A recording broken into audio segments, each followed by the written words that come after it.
Welcome to the Career Success Secret Show. I am your host, Mike Tomasello, and I am here to let you know that everything that you know about New Year's resolutions is wrong. Okay. I don't actually know whether all of you are doing New Year's resolutions wrong or not. I don't. But from the vast majority of the people that I talk to and observing things on the internet, I can tell you that most people are fed up with New Year's resolutions because a lot of what they're doing is wrong.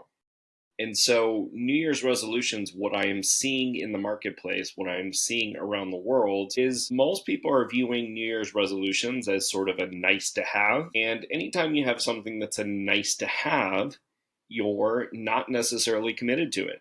You don't necessarily have a plan for it.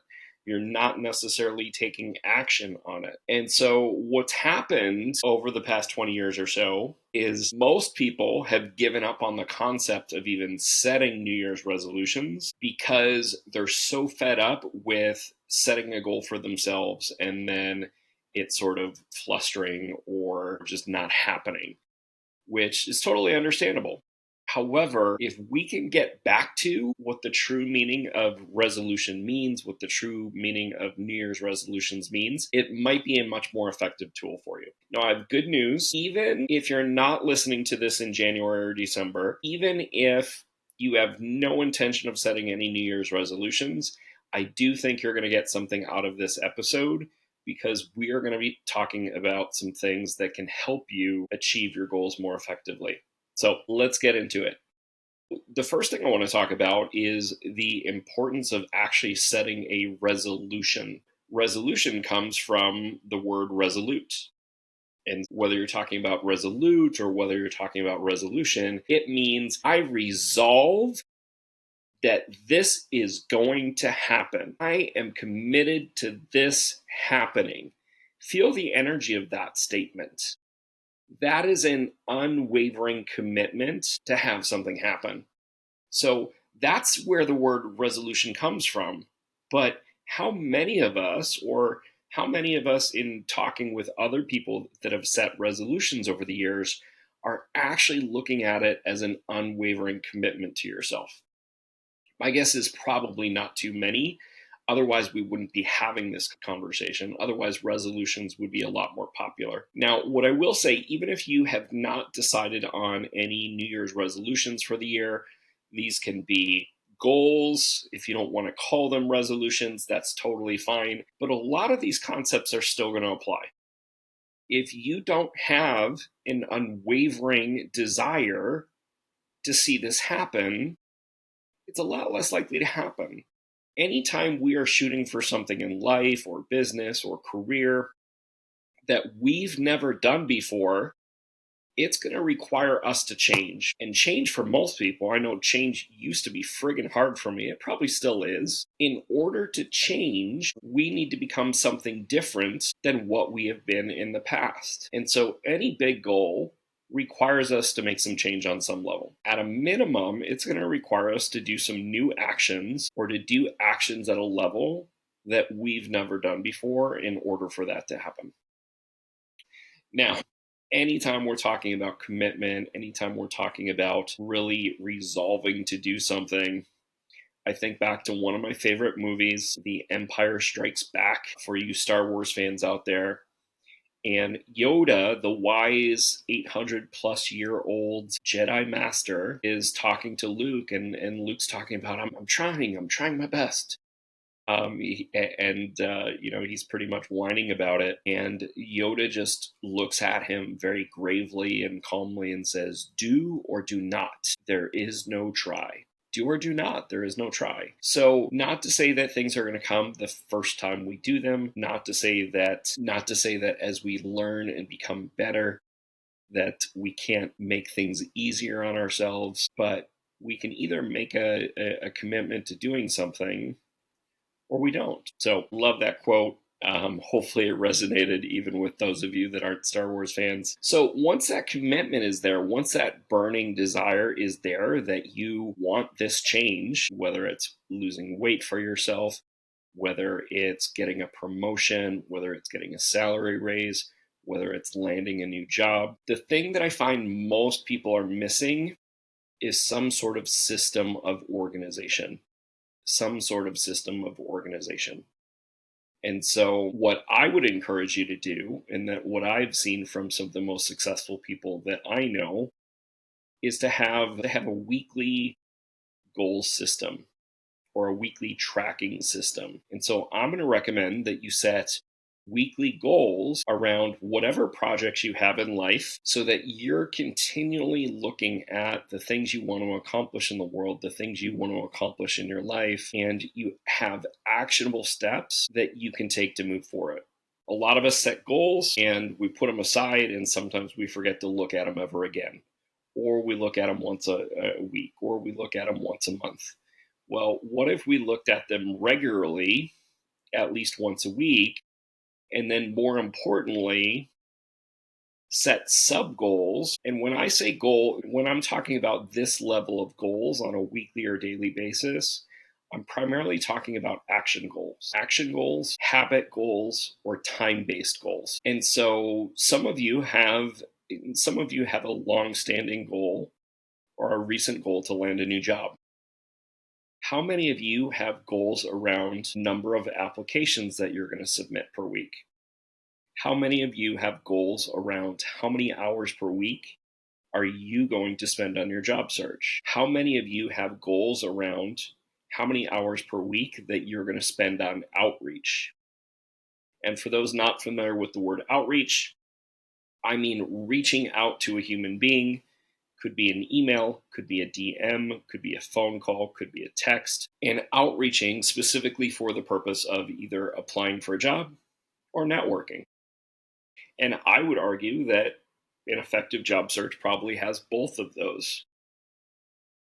Having a number of people that you're going to reconnect with from your network and say hello to or reach out to schedule an advice conversation. The other weekly goal I highly recommend, if you're unsure of the specific action that you want to take or you're afraid of what you need to focus on changing throughout the week, then specifically setting an amount of time in terms of how much time are you going to spend on your job search this week. If you traditionally struggle to spend 30 minutes on your job search in a week, then you're going to want to start small and increase that to an hour or two, especially if you're a busy parent or have a full-time job on the side. So that time amount is going to be a little bit more specific to you.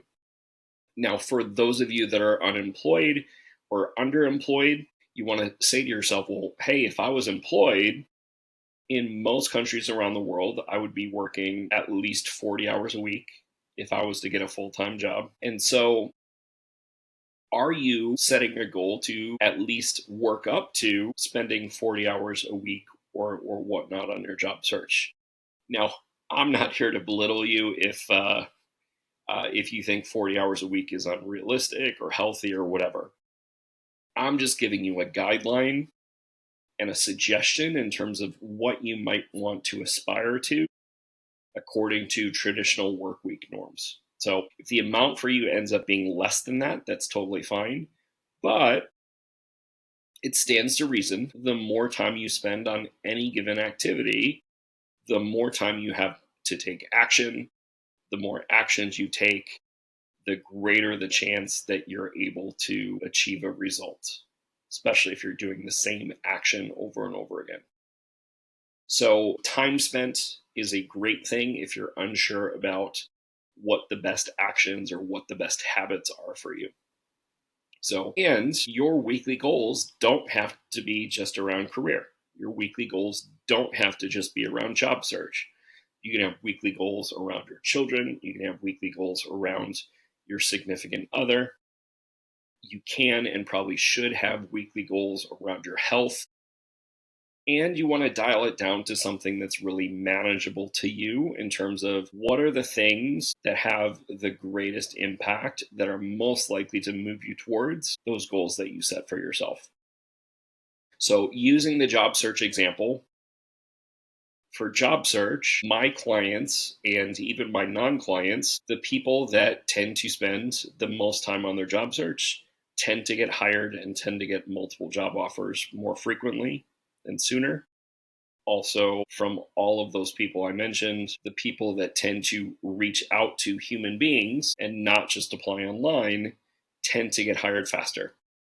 And so, if that is the case, then you want to be setting goals around those things that are most likely to get you there. If you're focusing on health goals and you're not working out or eating right, then you're going to set habit goals around a certain number of times per week that you're going to do a certain action, whether it's going for a jog, whether it's going weightlifting, whether it's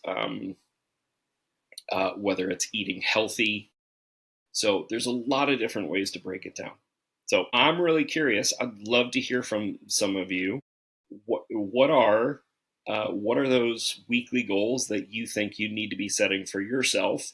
Or if you've been doing this for a while, what are some of your weekly goals, especially when it comes to a career or a job search?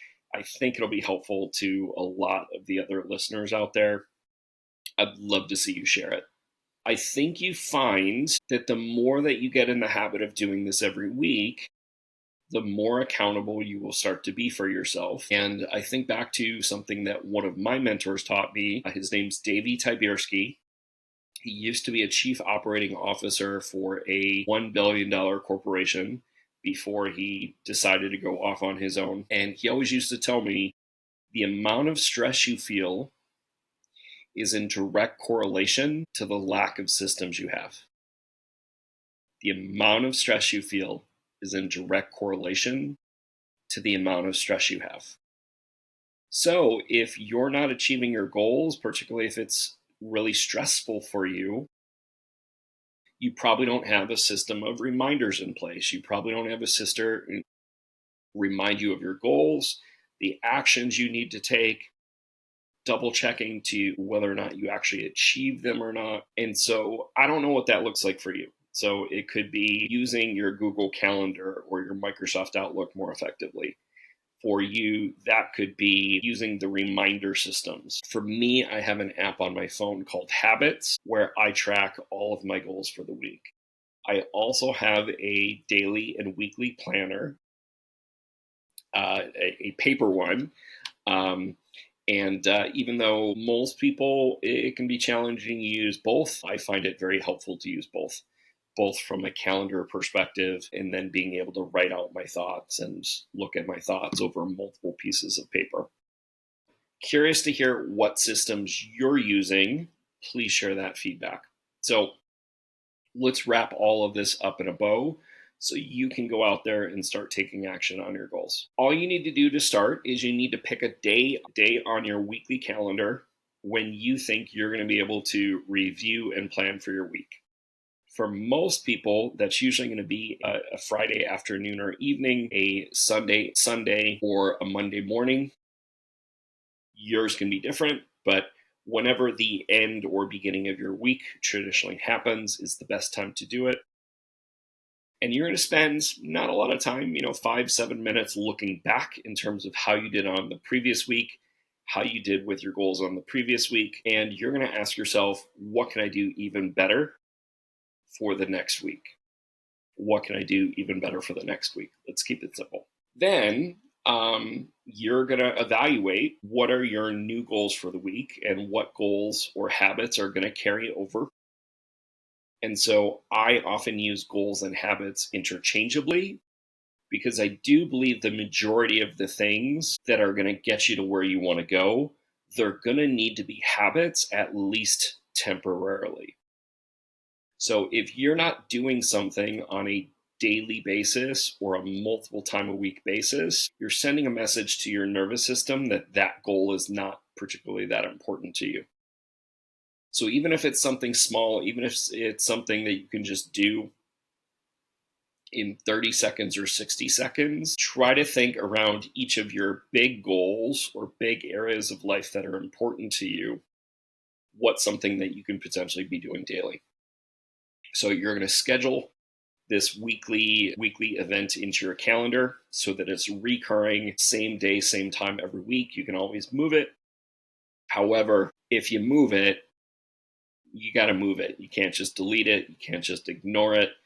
This is just like going to a doctor's appointment. This is just like a date with your significant other. Man, don't cancel it unless you absolutely have to. And by all means, you have to make it up. So you do that. And starting out, I would recommend you start with your goals a little bit on the smaller side, but you know yourself better than I do. You know how many goals you have better than I do. And really focus on what are 1 to 3 goals in each area of your life or around each major goal that you have that you need to be working on weekly or daily, and putting that on a list where you're going to track it either in some electronic system or some paper system. So I'd love to hear how that goes for you. I'm going to end things here because I wanted to keep it simple for you next week. If you are considering a job search, if you are considering a career change in 2025, you are absolutely going to want to listen to next week's episode where we have Lawrence Lockhart coming in. Lawrence changed his career at the ripe age of 46. It's going to be a phenomenal episode. Looking forward to hearing from you, and I will talk to you soon.